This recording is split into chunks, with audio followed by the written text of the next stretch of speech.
Ben, on n'est pas d'accord du tout. Le GNI n'est pas d'accord sur ce principe parce que nous Vous avez voulons bien que raison. ça reste un arrêté préfectoral. Voilà. Parce que déjà, avec possibilité De recours. d'échange, parce que ce qui se passe en ce moment, si vous voulez, si c'est le maire qui décide, c'est le fait du prince. Le maire décide, si jamais vous n'avez pas soutenu sa liste électorale le jour où il se présente aux élections, ben, le jour où vous avez un petit écart, une nuisance, quelle qu'il soit sonore ou olfactive, tout ça, il vous fait fermer, et puis voilà. Donc aujourd'hui, nous Vous ne sommes croyez complètement pas contre. à l'honnêteté du maire, en fait? Mais je crois à l'honnêteté du maire, mais moi, ce que je crains, surtout le fait du prince, que vous connaissez. Je veux pas de ce. Nous, on tient à ce que ça reste préfectoral, avec déjà c'est une sanction administrative, hein, avec possibilité de réplique, parce que souvent, moi, j'accompagne nos adhérents à la préfecture pour un cas de fermeture, de demande de fermeture, qui sont annulés déjà souvent, bien sûr, qui sont discutés.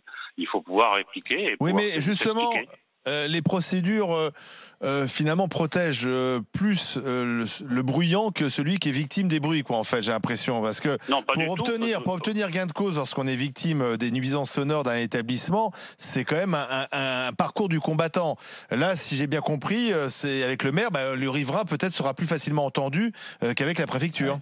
Non, mais il ne faut pas oublier que vous avez des riverains qui sont harceleurs. Moi, je fais partie de la commission des débits de boissons dans pas mal de villes, sur Paris, dans les mairies. Hein. Je peux vous assurer qu'il y a du dialogue qui est instauré avec les riverains, avec la Vivre Paris, par exemple, parce qu'on est à Paris, qui s'occupe pas mal des riverains.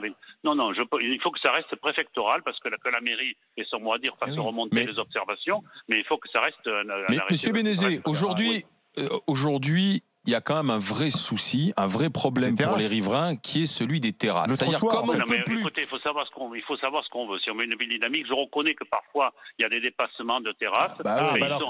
Et alors, qu'est-ce qu'on fait à ce moment-là, alors? Il faut créer ces commissions de débit de boissons dans les mairies. Et à ce moment-là, il y a les remontées de la préfecture, il y a les remontées. Oui, mais le riverain. Attendez, monsieur Bénézé, on va pas créer une commission. Le couple qui, lui, veut simplement dormir le soir et qui se lève ensuite à 6 h du matin et qui, tous les soirs, à la terrasse, on peut comprendre son exaspération au bout d'un moment et qui se tourne vers le maire, quoi, monsieur Bénézé. Non, mais il se tourne vers le maire. Il y a un dialogue qui s'instaure. Et on en discute et on arrive à régler les problèmes. Moi, sur Paris, on arrive à régler le problème. En province aussi. Il ne faut pas penser non plus que les cafés sont des taillolas.